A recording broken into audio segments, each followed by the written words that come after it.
discussing the principles of design, which are the rules used to organize the visual elements. We think of the elements as the elements of art because these are physical things, tools that you can use to create an artwork. Lines and shapes, different colors, mass, volume, things that physically go into the artwork. But the things we're learning today are design principles, rules, and concepts that help organize an artwork to make it more successful and ensure that it will be visually pleasing for the viewer. Now, that doesn't ensure that your aesthetics are going to be the same as the artist's, but if they follow the principles, and artists are definitely taught to do this, it will ensure success for the greatest number, right? Now, this doesn't mean you have to like everything, and it's good to dislike some things and have an opinion, and that's one of the things we learn in this class. But today we're learning about the objective principles, and when we learn about the elements and principles, this is not where we place our opinion, right? This is how it doesn't matter what we like or dislike, we can still objectively look at an artwork and decide if they're using these things appropriately or not. And that's what we want to focus on today. So, just like the elements, a lot of these words are things that we already know, but it's important to understand how the artist uses them.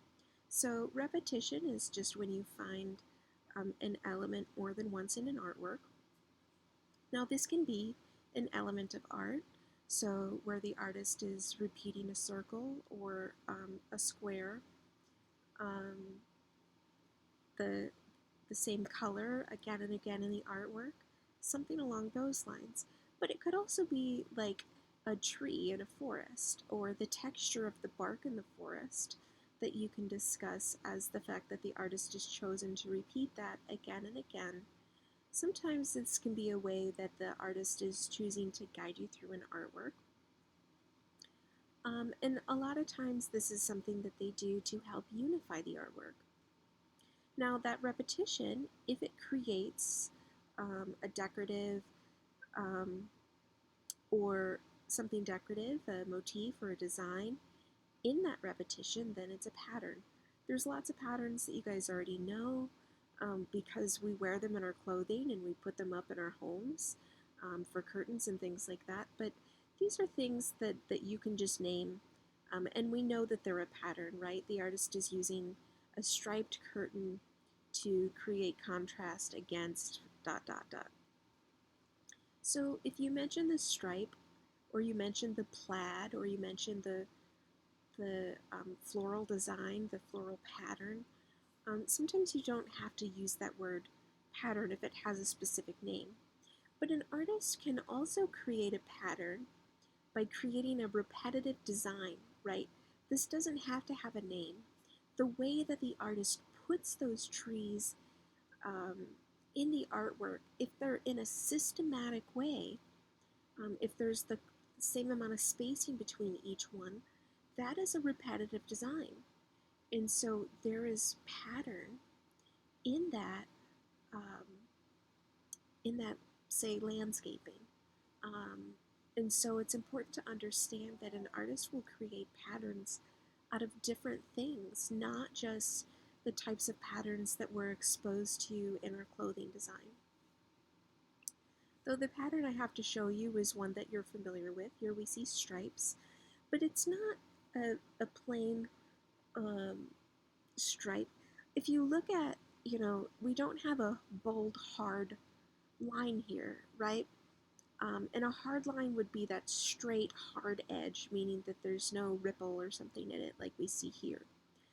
Notice how it starts thinner at the bottom of the canvas, down here, but as we move up, that yellow gets thicker and thicker, and that starts to create a little bit of visual interest, right? It makes it more interesting to look at. It creates a different space of the narrow part of the yellow-orange, and this darker orange, it also gets narrower as we move up because of the spacing here. And so this becomes something interesting to look at, even though it's something very simple. And you can see this little sentence I put at the top. This is just an example of how you would explain this principle in the artwork. The repetition of the painted lines creates a pattern of stripes. You could also say creates stripes. So notice how we've also explained one of the elements in here. So the repetition of the painted line creates stripes. Now you've gotten credit for repetition, you've gotten credit for pattern, and you've gotten credit for an element because you're explaining the element there.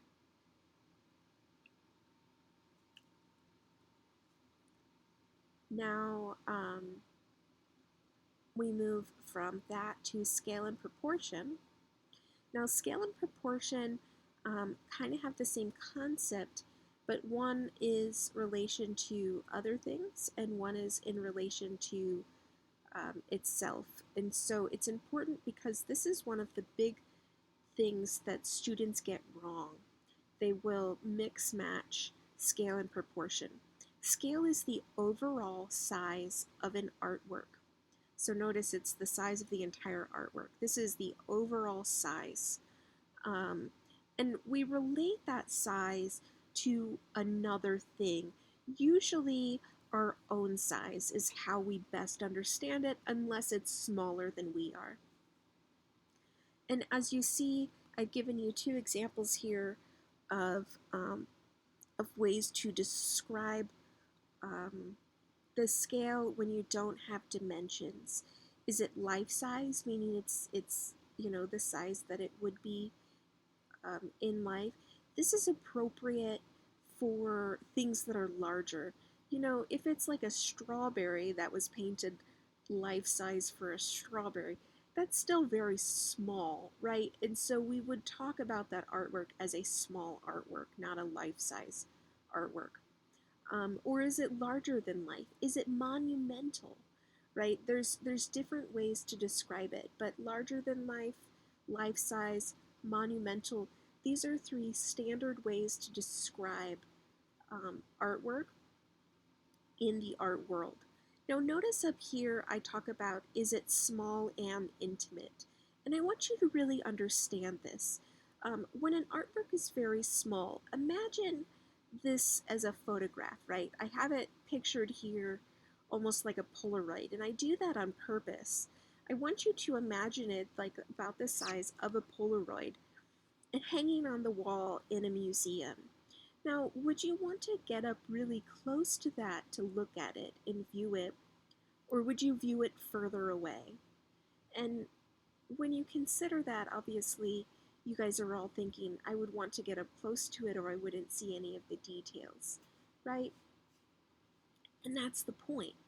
Now, if it's really this small on a gallery wall and you have to get really close to it to see it, now is your head then blocking it out so that no one else can view it at the same time, right?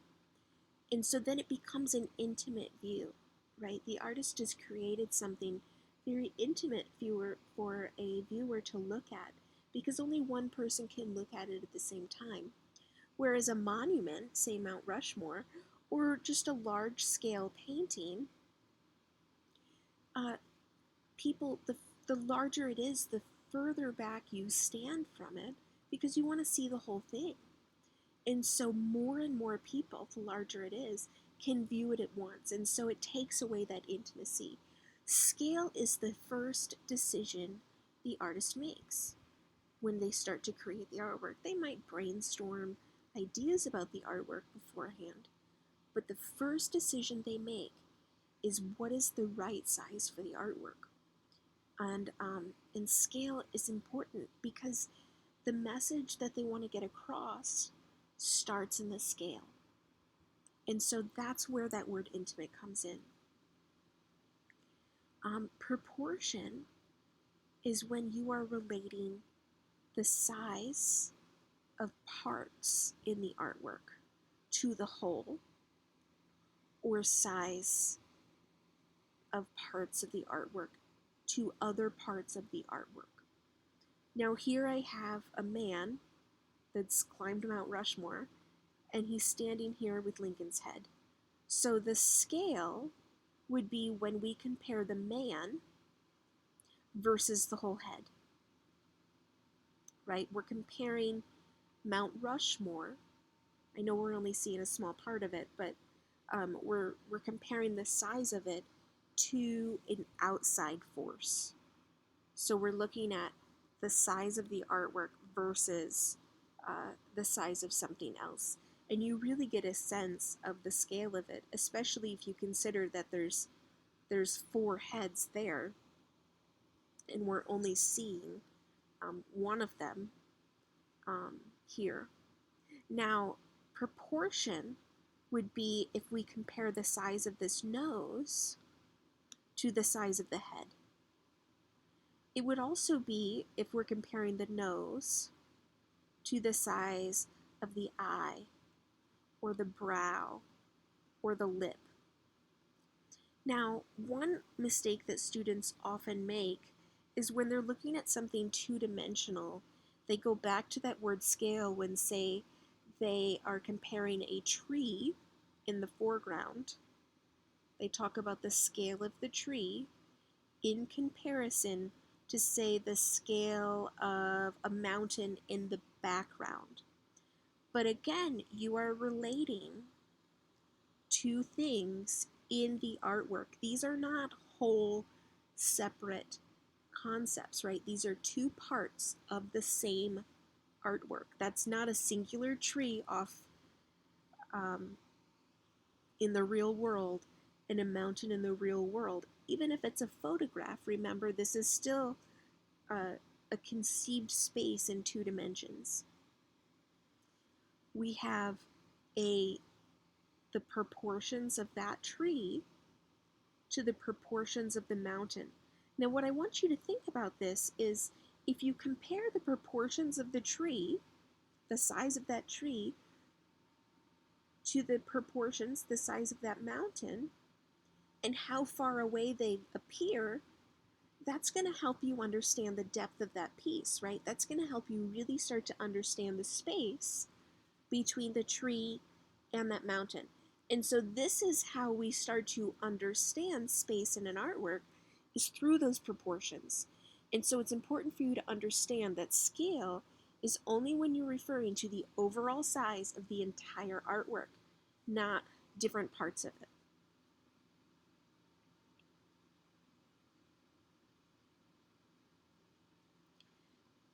Now, the next principle that I like to discuss is variety, because I have these kind of listed in order of difficulty of understanding, because that I find seems to be a really good way of making sure that you understand the concepts really well. Variety is simply having elements that are different in the artwork. There's different shapes, different thicknesses of lines, different textures, lots of colors. And what variety does is it creates what we call visual interest. And that makes the artwork more intriguing. So you need variety in the artwork, but too much variety in an artwork, if it only has variety, then it won't seem cohesive. It doesn't make sense together. So something has to bring the variety together.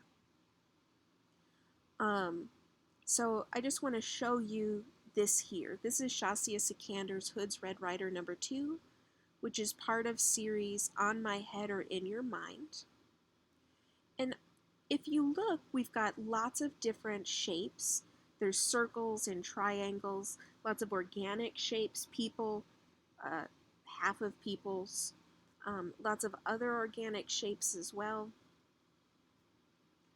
And so we've got the geometric and the organic shapes. Now, we've got the different people, right? And the thing that I want you to look at is we've also got a variety of colors happening here as well. And the thing is that the variety of lines, colors, and shapes help make this a really interesting artwork, because you have to look at it for a long time to even start to make sense of it. But what I want you to pay attention to now for just a moment is we've learned about color and color schemes, and this definitely has a color scheme. So the first thing you learn is to list the colors that are there. So we've got some green, we've got some light orange, we've got red, and some yellow oranges. We've got a little bit of violet. But the majority of the artwork, let's just kind of really look, the majority of this artwork is analogous. It's made up of that yellow, orange, orange, and red. And I'm sure as you see that, you'll agree. Now, I want you to look at the variety again. Look at the different circles, look at the different shapes, look at the different lines, look at all of the different things that we have that we've pointed out as variety. Not all of them are going to be creating the color scheme, but everything that is creating variety here is helping to set up the color scheme. And so I point this out because I want you to understand that variety might be what makes this an interesting artwork and makes you really like the artwork and want to dissect it and understand it. But variety is not what is making this seem cohesive. There is something that the artist is doing to make that variety cohesive, so that it still becomes a unified composition in the end, so that it seems like a complete piece, that it still seems organized.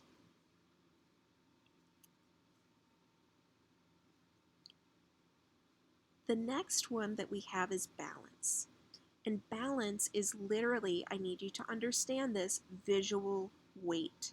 We might describe it as being weighted to the bottom right-hand corner of the artwork if it's two-dimensional. And with this, I use this example because the majority of artwork is weighted to the bottom right-hand corner. And we're not taught this in art school. This is not something that is taught to artists. It's just something that looks right, and artists are naturally drawn to it. It doesn't mean that it has to be that way and it can't be done properly another way, but it will happen again and again. So balance has to do with how elements are arranged in the composition according to its visual weight. So notice here we've got symmetrical, meaning that it's same on the both sides, asymmetrical, not the same on the both sides. But this is assuming that we're discussing visual weight. So the visual weight is the same on both sides. The visual weight is not the same on both sides. Radial balance will look symmetrical, but when you look at it, you will realize that the visual weight is aligned in a circular fashion that's radiating from the center. And then we have structural balance, and this deals with whether artwork that are three-dimensional can stand on their own, that the artist has created the artwork in terms of its weight properly so that it can actually bear its own weight, that it can stand up. Now, structural balance is not always needed to be discussed. So this is not something that there's a lot of things that we assume will stand up, right? Like your house has to pass lots of codes before you can move into it. So I hope that none of you walk into your house, praying that it will stand up, right? That's not something that you do. Because if it is, you guys are insane and probably should find another place to live. So when it comes to architecture, you don't normally discuss structural balance unless there's something interesting to discuss about it. When it comes to three-dimensional sculptures, we assume that the artwork will stand up, right? That it's not going to fall down. Now, if it looks like it's defying gravity, then yes, for sure, we absolutely discuss the structural balance because the artist has done something extraordinary. When we discuss Greek sculpture, the Greeks were amazing craftsmen. They could carve out of stone the human figure, and they could have it balance on the palms of its feet and not need a base. And there really hasn't been many artists that since the Greek times that could do the same thing. It's extraordinary. The Romans came directly after them, and they were also incredible craftsmen, but they were not as good as the Greeks. And you will notice a big difference between Greek sculpture and Roman sculpture is that Roman sculpture needs a base on it. They relied on that base because they couldn't get the structural balance the same as the Greek artist. Now, most Greek work has been lost because when the Romans took over, they destroyed it. But when you look at that work, it's an incredible thing to look at. That's a time where you want to talk about the structural balance, when you're in awe of the way it stands.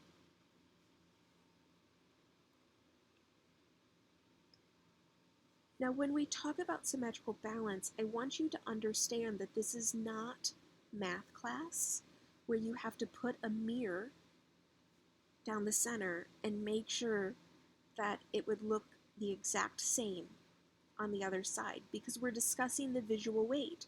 So if the visual weight appears the same on both sides, then we will accept it. Now, this is an artwork where we will look at it,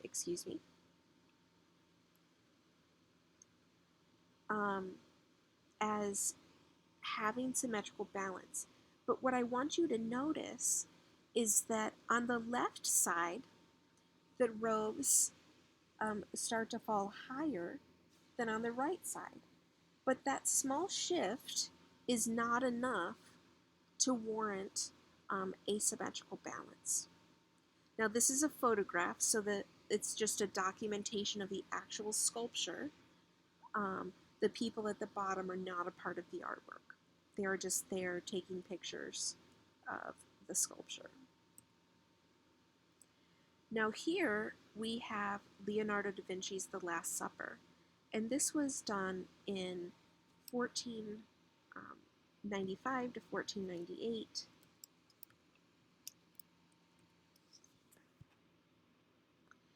We have an artwork that does look balanced. In terms of it being symmetrically balanced, I know it's not the exact same on both sides, but it is very close. We've got 6 disciples on the left, we've got 6 disciples on the right. Excuse me, 6 people on the left, 6 people on the right. Notice that the actual building itself is in perfect symmetry. And this was done actually with linear perspective. And if you draw lines down from the ceiling and from, you will find that the vanishing point is actually Jesus's brain. Now, some of the rules that come with balance here will explain that warmer colors appear heavier than cooler colors. But a object that is lumped together, like the larger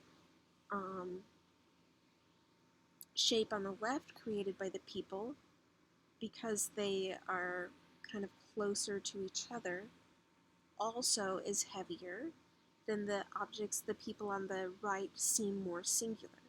So there are more warm colors on the right, balancing out that compound shape on the left. So if you look at it, and if you just take a moment and actually look at the artwork,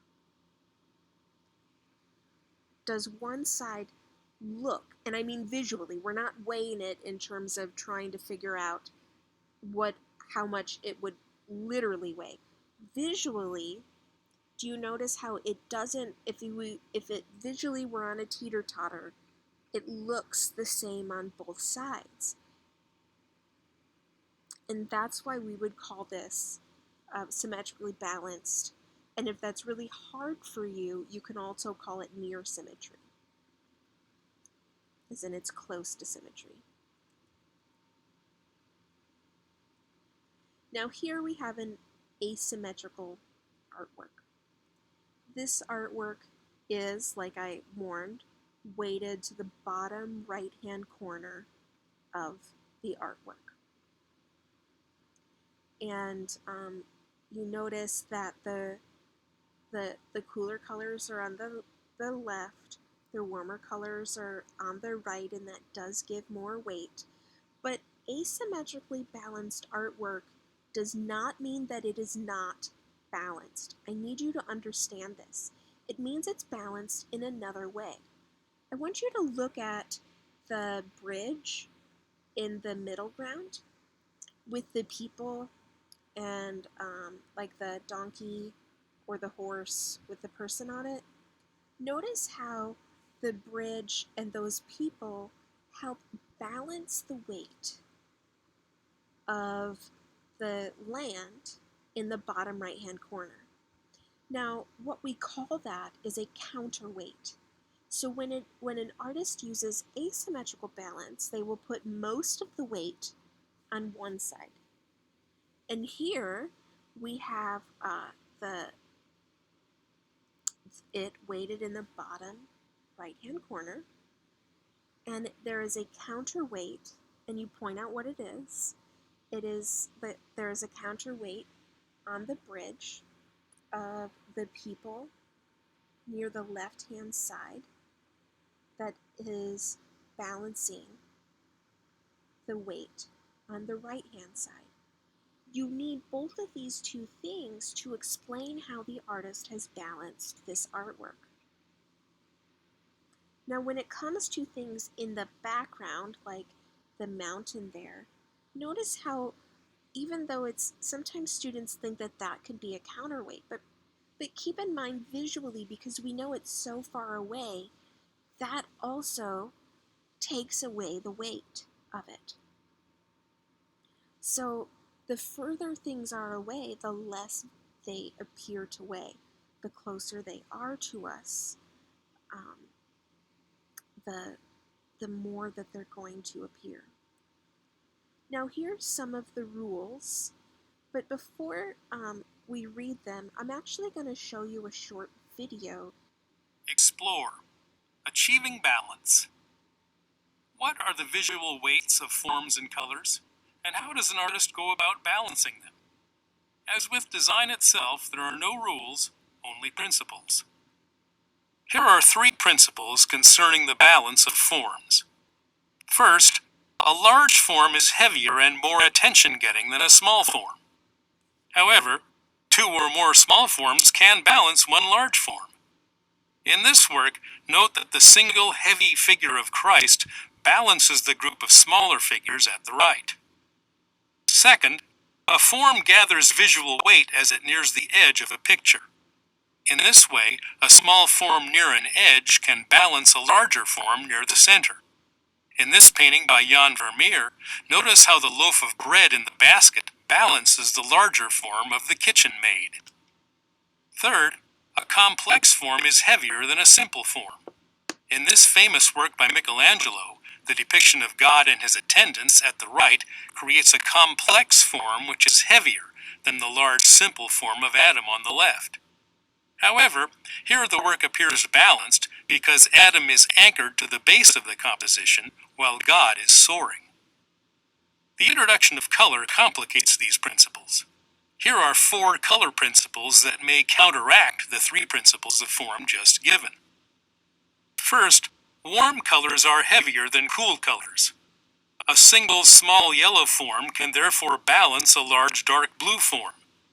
In this work by Francisco Goya, The warm yellow and white of the figure with upraised arms on the left balances the cooler mass of the soldiers on the right. Second, warm colors tend to advance toward the viewer, while cool colors tend to recede. This means that when considering two similar forms of opposing temperature, the warmer will be visually heavier because it seems closer to the viewer. In William Harnett's A Smoke Backstage, the warm yellow of the folded newspaper advances more than the receding blue of the tobacco pack. The artist heightened this effect by also placing the newspaper lower and seemingly closer to the viewer. The color contrast heightens the distance between the yellow and blue forms. Third, intense colors are heavier than weak or pale colors. In Jan van Eyck's painting, the intensity of Mary's red cloak outweighs the lighter colors of the landscape beyond the window. It also outweighs the darker garment of the chancellor at the left. But here the artist added complexity and highlights to the figure for balance. Finally, the intensity and therefore the weight of any color increases as the background color approaches its complementary hue. Thus, on a green background, a small simple red form can balance a large complex blue form. In this pastel drawing by Edgar Degas, the yellow-orange curtain in the upper left stands out against the blue wall and floor that form the background to the work.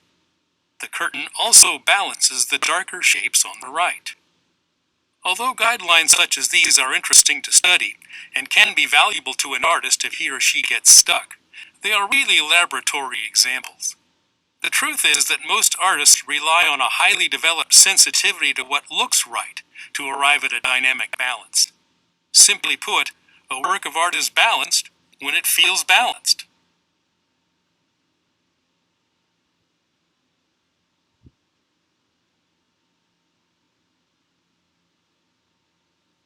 And that's completely true. Now, your eyes work the same as an artist's, and now artists have an extra sensitivity to this, but the artwork should make sense. The artworks that you guys are looking at will be balanced. You are not trying to determine if it is balanced or isn't balanced. You are trying to determine how it's balanced and why it's balanced. And that is your job as the evaluator. And so it's important to understand these principles because knowing these principles can help you to explain why it's balanced or how it's being used by the artist, what decisions they made to create that balance. And that's why I teach you this. Now here we have a Tibetan mandala by Kalachakrasara, painted in the Sera Monastery in Tibet. And this has radial balance because it is radiating towards the center. Now, this is supposed to represent a Buddhist's path towards nirvana. And if you look carefully, it is an actual monastery. Like, you can see it in here. And what you will notice is that it works as a path closer and closer towards the center, and the center is supposed to be nirvana as they walk their path in life towards that goal in their religion. But if you look at it briefly, you might think that this has symmetrical balance. And if you said that, you would not get it correct because you would be wrong. The artist did not choose to create symmetry here. The artist chose to create radial balance. Now this also has radial balance. It may not be centered exactly, but the staircase is winding and it is radiating towards the center of the staircase itself. And so it still has radial balance. Now, if that's really hard for you to understand, the other reason why I show this is because We're looking at an architectural element, the staircase. Think of the photograph as documentation. Not all photographs are the intended artwork, right? They are documenting the artwork we're looking at. And so if you imagine the staircase as the artwork and the photograph as a means to view it, that radial balance will make more sense. I explain this because a lot of times when students look at artwork in museums, they will talk about, say, a sculpture and the glass it's encased in and what it's been placed on and things like that. But those are not things that the artist created. The artist created the one individual specific sculpture, and the museum placed it in those specific parameters to protect the artwork.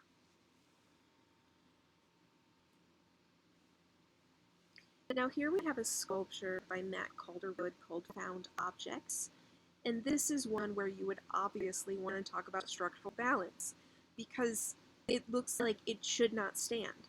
Now there are no gimmicks here, there's no hidden wires, this is not a photograph done in Photoshop, this is a legitimate sculpture that is just 2 wine glasses, 2 balls, and 2 shovels that have been placed so correctly, so like specifically, that they are able to balance in this way and stand up. Matt Calderwood specializes in these types of sculptures, and though this one didn't survive, in this specific show that he did, it actually went through I think it was an 8 earthquake that was like a level 8, and this is the only one that fell over out of all of the different ones that he placed like this in the show because they were so well balanced. So we had to set this one back up, but the rest were good to go.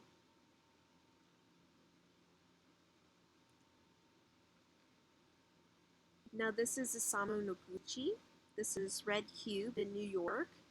And this, of course, is one that you would want to talk about structural balance because, again, it is kind of defying gravity, right?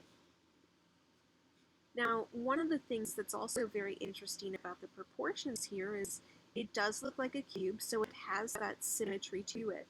But the only reason it has the symmetry at the place where we would stand is because Noguchi actually distorted the proportions, so it is actually not symmetrical, so that it would look like a perfect cube based on where we're standing. So that's actually something that's quite unique about this artwork.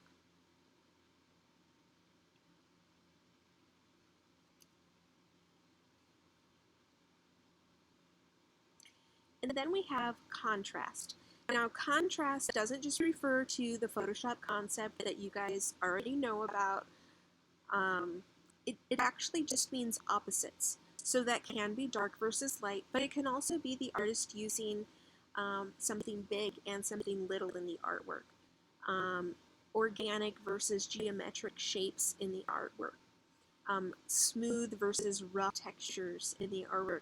Think about Via Salmon's sculpture we looked at last week to discuss texture, right? We've got that actual rough rock texture, and then we've got that smooth texture of the bronze that looks identical to the rock because she's painted it to look like that. But that definitely has some contrast there, right?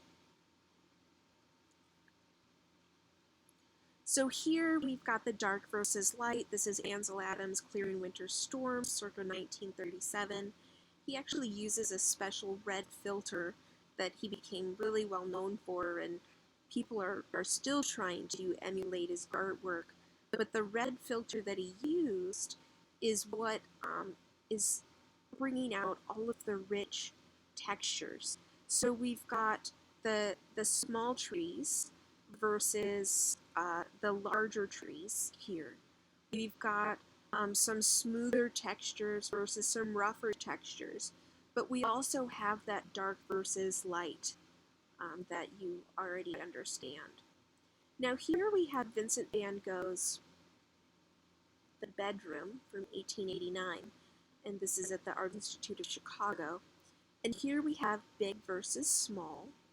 We've got the big bed in the small room, contrasting the smaller objects that we see here on the table, even the smaller chairs, the smaller paintings, things like that. And then we have a double complementary color scheme here. So that actually is considered contrast because they are opposites on the color wheel. So if you remember, I showed you that this is actually originally violet. So violet and yellow, and then green and red. And so those two things we've got, those two different sets of complements create contrast as well.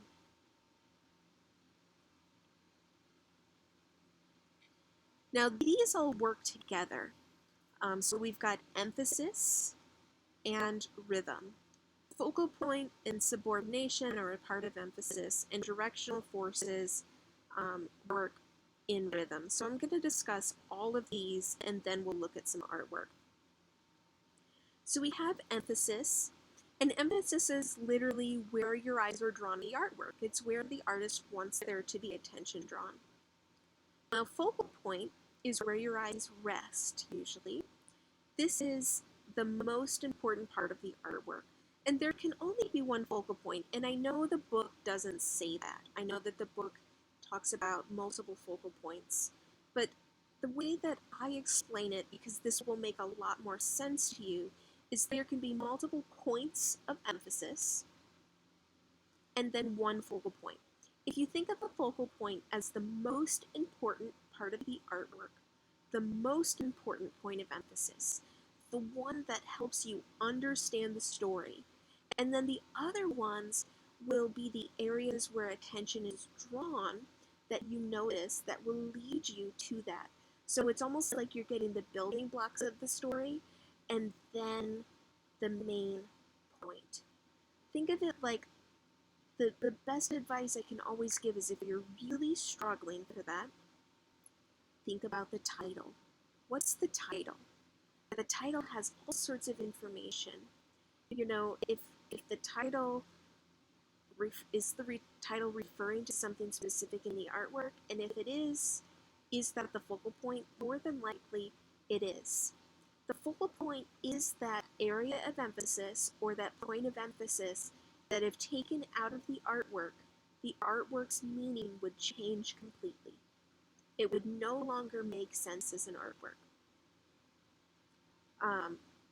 Like the meaning that the artist is emulating in it. Now usually, and this is not a hard and fast rule because artists love to break rules, usually the focal point is the lightest and brightest thing in the artwork. And the reason for this is because your eyes are automatically drawn to the lightest or brightest thing in an artwork. And so the artist will use that. The artist will often change the light around the focal point so that you're drawn to it more easily. You know, the artist wants you to be drawn to the points of emphasis. They want you to understand the story. They want you to see the focal point. And so they're not going to make that difficult. Now, so that the points of emphasis are clear and the focal point is just the most important point of emphasis, there has to be subordination. If you're going to draw attention to certain areas, you have to have areas that are not going to draw your attention, that aren't going to be as interesting. So if you want a person to stand out and they have, say, a nice creamy African skin tone, you probably shouldn't put them on a dark brown background, right? If you want them to stand out, you need something that has less interest there. You need to pull your interest away from it. so that it creates some sort of contrast, so that it's not quite as interesting. You're not going to put a crazy pattern behind them because then people are going to look at the pattern instead of that person. So if every area in the artwork has the same level of visual interest, then there isn't any emphasis because there is no subordination. I need you to understand that emphasis and subordination are two sides of the same coin. Because if you have emphasis, you're gonna have subordination. And so it is one principle. You can't point out the areas of emphasis and point out the areas of subordination, and that gives you two principles. Now you can point out the focal point, and you can point out the areas of subordination and get credit, but that's the way that this works. I just want you to really clearly understand. Rhythm works with emphasis.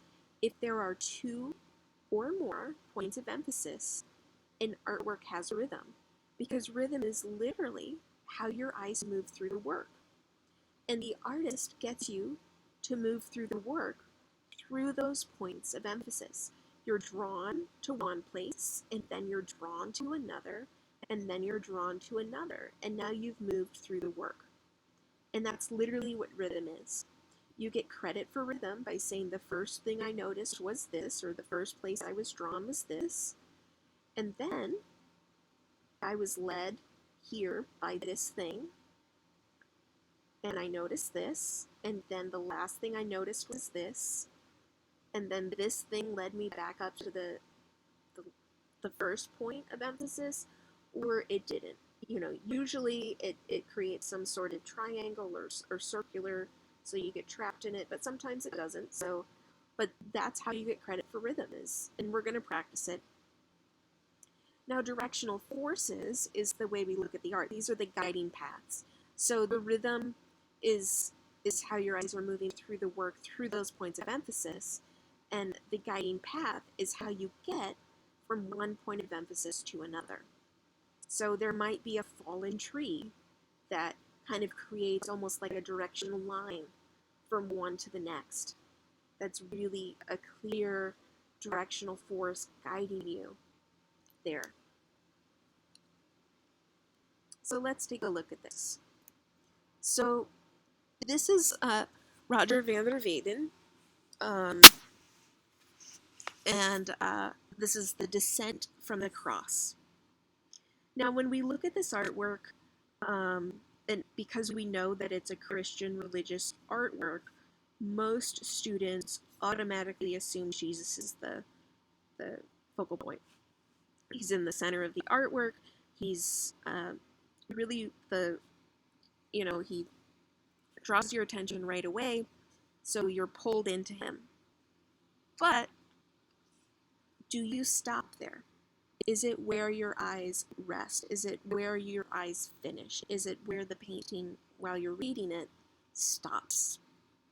And the answer to that is no, right? Now, notice we've got Jesus' arm here, and it leads you right down to this woman in blue. The woman in blue is Jesus' mother, Mary. And a lot of times in medieval and Renaissance artwork, you're going to see that Mary, Jesus' mother, is dressed in blue. It's one of the ways that they identify her in artwork often, because blue is a color for peace. And so this arm becomes a directional line or a directional force leading us to Mary. So now we know that we've got a point of emphasis here. Notice that there's repetition here too, because we've got her body in the same pose as Jesus's. Her arm, her body, her hand, right? So she, if you notice her skin tone, her face is ghost white. Now, this helps make the emphasis more clear. It helps make it very clear that these are 2 points of emphasis. They're in the same position. The other thing that I want you to look at now is where are the people in the artwork looking? So I know that she is looking down, she's praying, right? But he is looking at Mary, he is looking at Mary, she is looking at Mary. She is devastated, she just is covering her eyes. He is looking down, he is looking down, and he is looking away.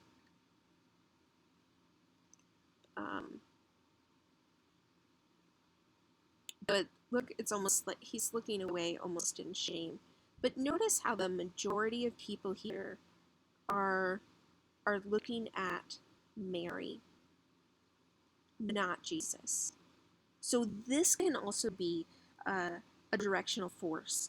So where the other people in an artwork are watching, where they are looking, where they they're giving you a sign, they're guiding you towards what you should be looking at, right?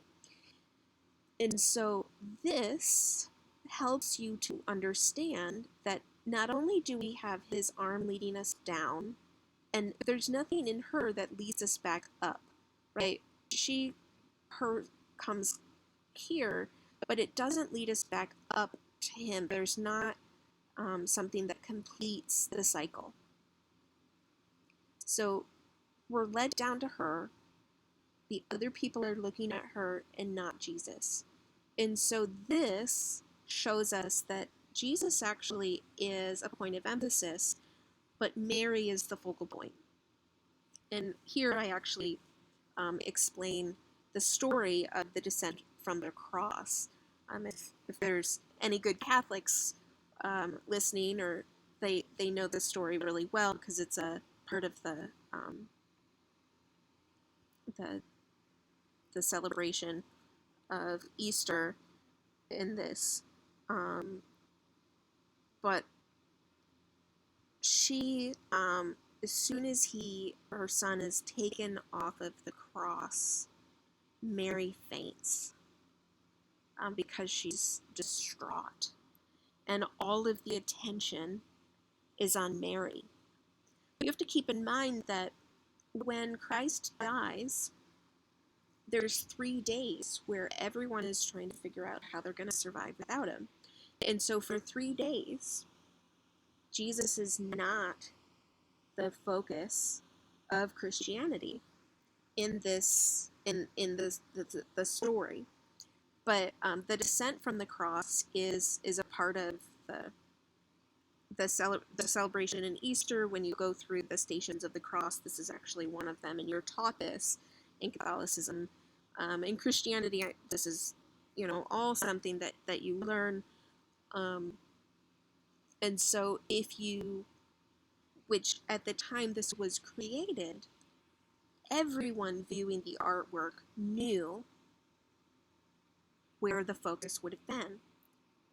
Because in the Middle Ages, this is the only thing that's important. They are only concerned about the afterlife. They are only concerned about getting to heaven.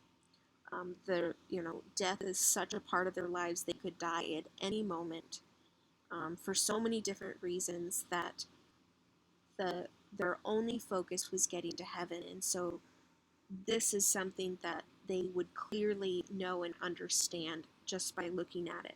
Just by understanding the title, they would know exactly what the story was here.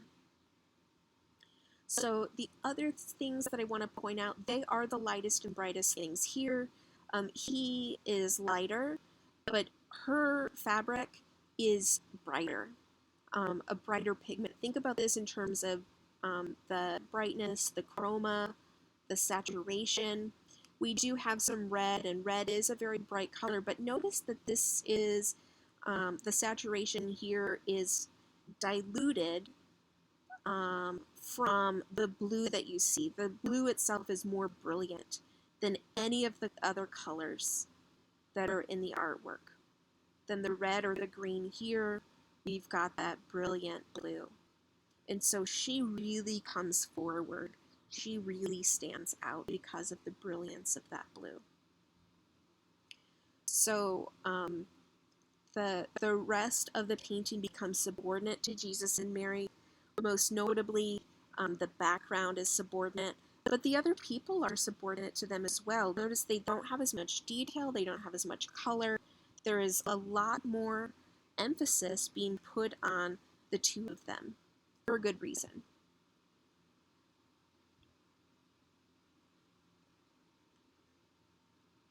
And then we have one of my favorite artworks. This is Roy Lichtenstein's Drowning Girl from 1963.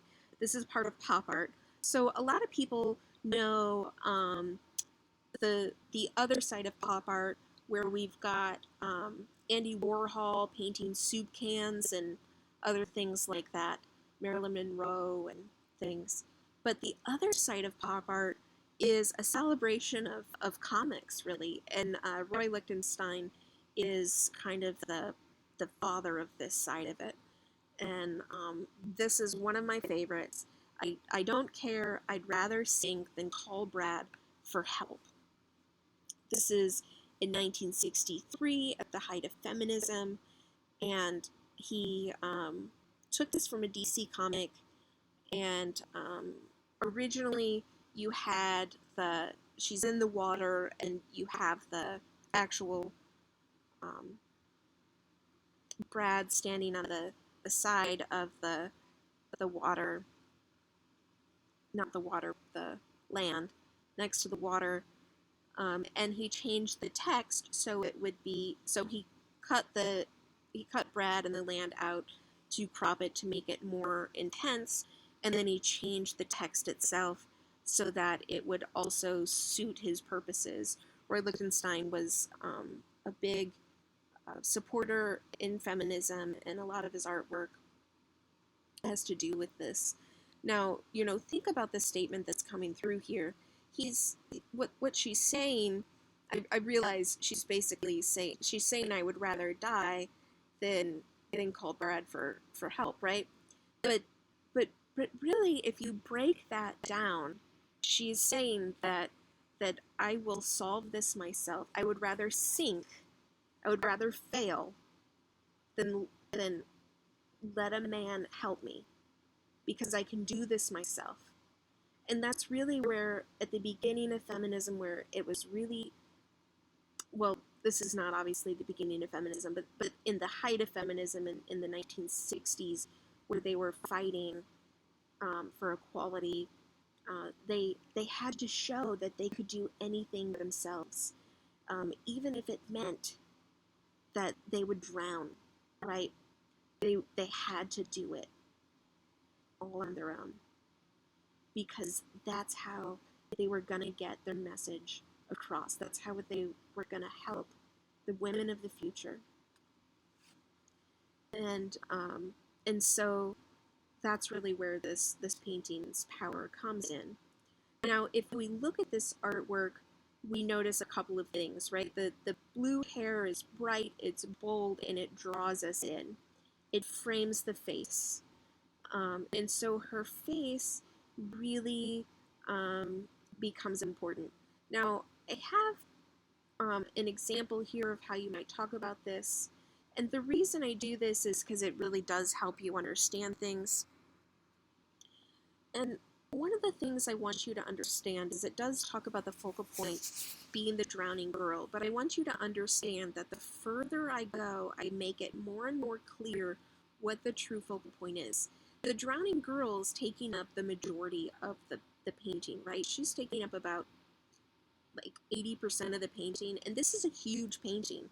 So a focal point, right? Think about that, a point. You should be able to view all of it at once. And so that's awfully large.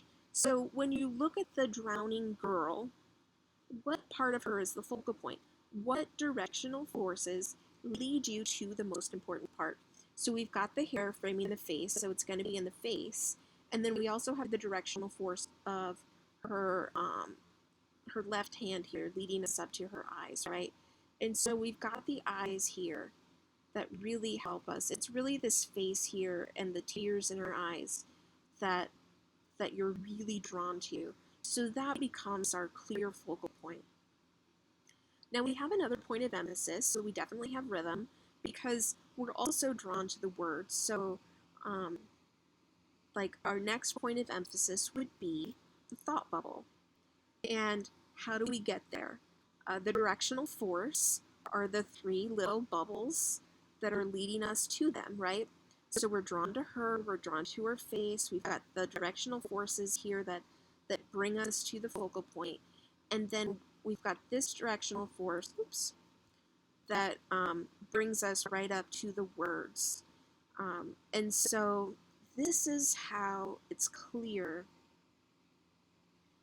of what we see. So the focal point in this work is the drowning girl. Her tears hold our focus. So notice I'm not saying that it's the entire girl. I'm making it very clear what the part of the girl that is the focus. Her blue hair and left hand are directional forces that lead our attention to her. The three circles that lead to the second point of emphasis, the thought bubble. The circles are also a directional force letting you know she'd rather drown than ask Brad to save her. The water around her is subordinate to the girl. Notice the girl is in color and the water is in black and white. And even the thought bubble itself is in black and white. But if you compare the white in the thought bubble to the white of the wave, notice the thought bubble is brighter than the wave. So we are really, he's really showing us what's important in the artwork and what is less important. The last principle that we will discuss is unity. Now, unity has 4 different definitions and can be defined in 4 different ways: oneness, wholeness, togetherness, and harmony. So, as you are trying to figure out what unifies an artwork, it can be what makes things feel like they belong together, what creates wholeness or makes it feel complete, what makes it harmonious, aesthetically appealing, beautiful. And these are the types of definitions you're looking for. So creates a sense of harmony, makes it aesthetically appealing, creates the beauty in the artwork. Things belong together. The composition is a coherent whole or seems complete. Now, a lot of times students have a hard time with unity, but it's much simpler than you might expect. Because you can start with a subject matter and then figure out which elements and principles are being used to create that particular subject matter. It's also important to note that variety cannot create unity, because variety is the opposite of unity.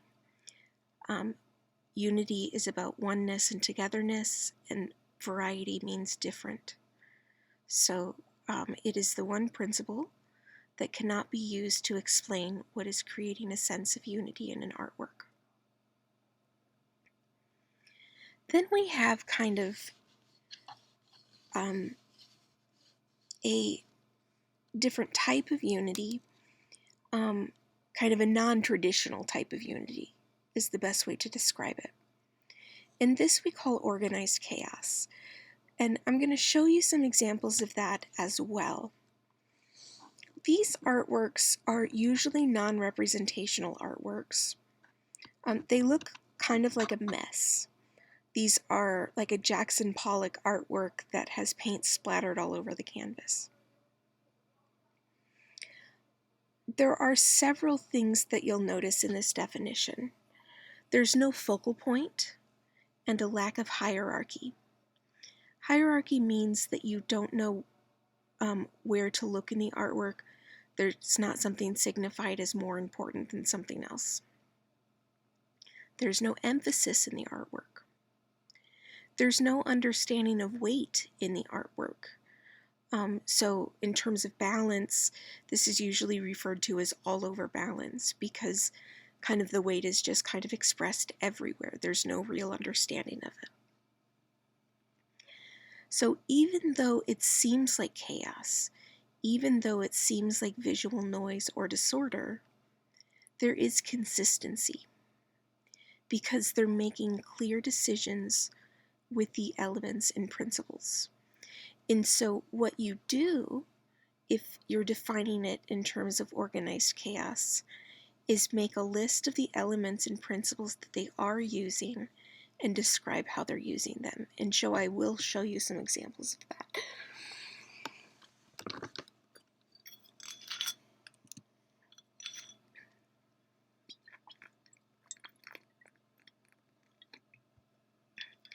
This is the Jan van Eyck, done by Jan van Eyck. This is the Ghent altarpiece. And this is unified in many ways. When you are explaining how an artwork is unified, your goal is to explain how it's unified in 3 ways. Anytime an artwork uses a color scheme, it's unified through harmony, because as we learned, color schemes create harmony because our eyes find them aesthetically pleasing together. This has a complementary color scheme. Notice how the most predominant color, that key color, would be green. And then the other more predominant colors are blue, yellow, and red. But in terms of saturation, the red and the yellow and the blue are all equal in their brightness. And so we would determine it based on its predominance, and red would be the most predominant color, secondary to the green. And so that's how we defined the complementary color scheme utilizing the red and green here. Notice how this artwork also has symmetrical balance. Now this is common for most religious artworks, not just Christian artworks, but a lot of artworks that are religious will use symmetry because it suggests the idea of perfection. It suggests peace and harmony. Now, this is a near symmetry, if you notice. The largest panel in the bottom does appear to be in clear near symmetry. And then the figures at the top also have that mirrored near symmetry. And so it's the 4 panels on the right and the left that are the most different, but those differences aren't enough to affect the overall weight of the artwork. So this stays in a symmetrical balance. Notice how that repetition of shape also is very aesthetically pleasing to the eye. That does create harmony. So the actual shape of the panels themselves and the repetition of that shape also creates harmony in this particular work. Now, one of those definitions of unity is togetherness. And if you look at this horizon line that ties one panel to the next, it kind of brings each panel together. That horizon line also creates unity in the form of togetherness. So it's important that we define the unity in terms of the elements and the principles. But if you noticed, I kind of started with like subject matter a lot of times and trying to figure out what created that. Let's take a look at another work and see if we can do it again. So here we've got a Degas painting of ballet dancers in a ballet studio.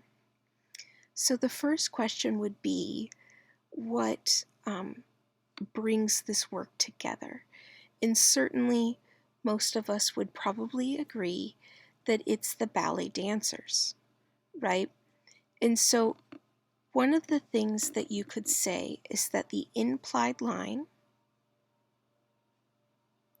created out of the ballet dancers, how that ties them together, creates unity in the artwork. Now, the idea of kind of completing it then and creating a sense of wholeness, notice how this dancer in the center stands out more because of the brightness of the fan and the way that Degas uses emphasis in that way. And that starts to create that sense of wholeness or completeness. And so the way Degas uses emphasis and the subtle use of color here also creates unity. Now, part of our complete whole, our coherent whole, our coherent in terms of understanding, has to do with our ability to understand the space we're looking at.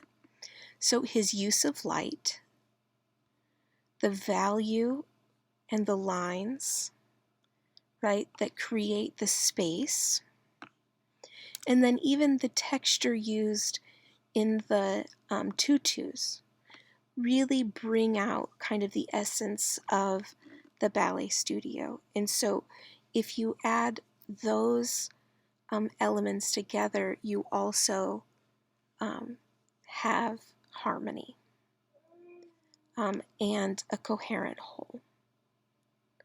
And so those are the types of things that I'm looking for you to define in terms of unity. Now, just like I said, Jackson Pollock would be something that would be defined under organized chaos. So yes, this looks like a complete mess at first with an uneducated eye. The longer you look at this, the more you notice he's using a repetition of line.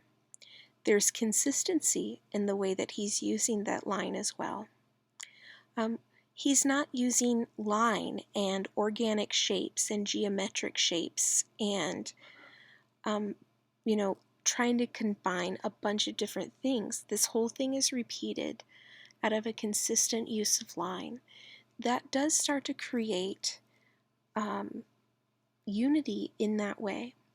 He's also using an analogous color scheme with that yellow and orange and yellow-orange.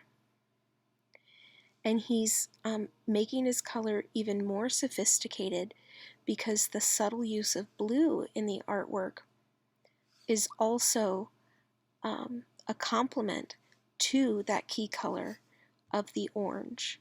And so it makes the color even more sophisticated. So these are the types of things that I would explain, or I would expect you to explain, how the artist is using organized chaos. Through the repetition of line, through the analogous color scheme with that additional complementary color being used. So those are the types of things that we would say about this. Here we have Willem de Kooning. This is the other father of abstract expressionism along with Jackson Pollock. This would also be organized chaos. Notice how he's using geometric-like shapes. Now these are not kind of form shapes. They're almost like open shapes, just like you might have an open volume or an open form in sculpture where they're not fully closed. Normally you might not describe that, but that's almost what it looks like here. And we've got this creamy background with these thin black outlines, so there's consistency in that. So he's using subtle color here, meaning only little amounts of it, but using a lot more color than Pollock did. But in terms of the colors he's using the most would be those primary colors, the red, the yellow, and the blue, which would make this a triadic color scheme. And so through the use of the color scheme, the repetition of the thin black outline, the repetition of the geometric-like shape, he is creating consistency, which makes this organized chaos. Now, the mistake a lot of students make with organized chaos is that when they see an artwork that's chaotic, like something like this or a war scene, they want to say that it's organized chaos because they see chaos on the page. But here we have a clear hierarchy. We know what to look at. We have clear emphasis. We have a focal point. There is balance in the artwork. We have an understanding of visual weight. So all of these things would negate the organized chaos automatically. We know that we need to look at it in terms of traditional balance. Whereas here we do have that all over balance. The artist is using that monochromatic color scheme, using only that one color of red. And then the other, a mixture of values in the grayscale in the background. In these interesting shapes that are almost like Cyrillic letters. And so there, again, is very consistent use and decisions being made. What's important to understand and why I use this is because this is made by the same artist. And a lot of students would look at this and say that this is also organized chaos, but they would be wrong. Notice how we have a clear foreground and background. The lines up front that are dark and the brighter, bolder colors up front make it look like it is in front of the paler colors with the white lines that go behind. So all of a sudden we have a clear use of space. Also, the lines are higher on the right-hand side than on the left-hand side, so we also have an understanding of visual weight in the artwork. And with the highest going up in the center, we're starting to get an understanding of how to kind of look at the artwork as well. We don't have a clear focal point. There's not a clear emphasis, but it's a lot clearer than an organized chaos artwork. With the use of space, with an analogous color scheme, with the way that they're using line and shape, this would all be explored under traditional unity. So I just want to take 1 second and kind of look at an artwork and make sure that you kind of understand. We just kind of look at the different principles and we start to notice things. So here, this artwork is asymmetrically balanced. There's more weight on the right-hand side than the left-hand side because the boy is taller on the right-hand side than the boy on the left-hand side. However, because this arm is here, right, it does help to balance the weight on this side, so it is not off balance. There is a repetition, of course, in the fact that there's a boy on either side of her, which does create a very nice harmony, so that does help to create unity. There is contrast being created through the value. We have the light and the dark. It's not a stark contrast, but there is a nice use of contrast being used in that regard. In terms of emphasis, certainly we have a focal point of the woman's face. Because this is such a close-up view, we don't actually have a rhythm in the artwork. There's really not another point of emphasis in the work. In fact, everything is really set up to make us focus on her.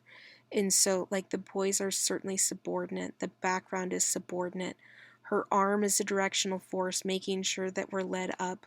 Even the fact that they're turned away almost helps to be a directional force to guide us to her face.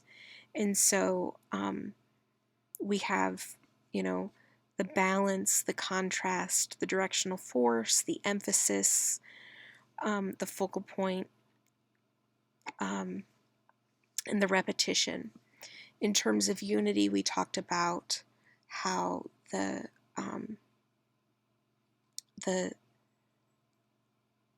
repetition of the boys on either side and how that helps with the balance is nice in terms of harmony. The black and white nature of this work also, the way that value is being used and how it is used to kind of sharpen the textures is really, really nice. Dorothea Lange also is using space in a very, very smart way, taking this very close-up view so everything else is blocked out and we are left to really experience this woman's emotion so that we have empathy for it. So these are the types of things that you start to consider and explain as you break these down. So it's not really that complicated. I'm not looking for too much. Remember, you're just determining the decisions the artist made as you look through the artwork. That's your only job. You just have to describe it as best as you can in clear, concise language. So it's not about being metaphoric or trying to come up with four syllable words, but just really trying to be clear about what you're trying to say.